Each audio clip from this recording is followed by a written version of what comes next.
பத்திரிகையாளர்களின் துயரம். 10 ஆண்டு அனுபவத்திற்கு 2000 ரிங்கிட்டுக்கும் குறைவான ஊதியமா?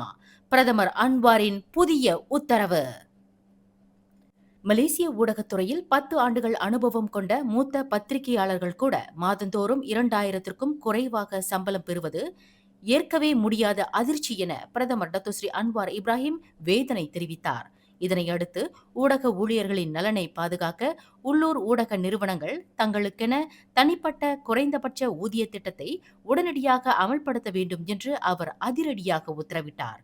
இந்த அநீதிக்கு தீர்வு காண அவர் தகவல் தொடர்பு அமைச்சர் டத்தோ ஃபாமி ஃபட்சீலுடன் உடனடியாக ஆலோசித்து அனைத்து ஊடக நிறுவனங்களுடனும் ஒரு சந்திப்பை ஏற்பாடு செய்யுமாறு ஆணையிட்டுள்ளார். முன்னதாக அரசு சார்ந்த நிறுவனங்களுக்கு குறைந்தபட்ச ஊதியமாக 3100 ரிங்கிட்டாக நிர்ணயித்ததை குறிப்பிட்ட பிரதமர் ஊடகத்துறையின் சம்பள உயர்வுக்கு உதவும் வகையில் சலுகைகள் வழங்குவது பற்றியும் தீவிரமாக கருத்தில் கொள்வதாக அவர் நம்பிக்கை தெரிவித்தார். இந்த ஊதிய பிரச்சினை சபா மாநிலத்திற்கு மட்டுமல்லாமல் மலேசியாவின் அனைத்து ஊடக ஊழியர்களுக்கும் பொருந்தும் என்றும் அவர் உறுதிப்படுத்தினார். மேலும் செய்திகளை தெரிந்து கொள்ள கீழே இருக்கும் பெல் பட்டனை அழுத்துங்கள். உங்கள் மகிழ்ச்சியை வெளிப்படுத்த லைக் மற்றும் ஷேர் செய்யுங்கள். தொடர்ந்து திசைகளோடு இணைந்திருக்க சப்ஸ்கிரைப் செய்யுங்கள்.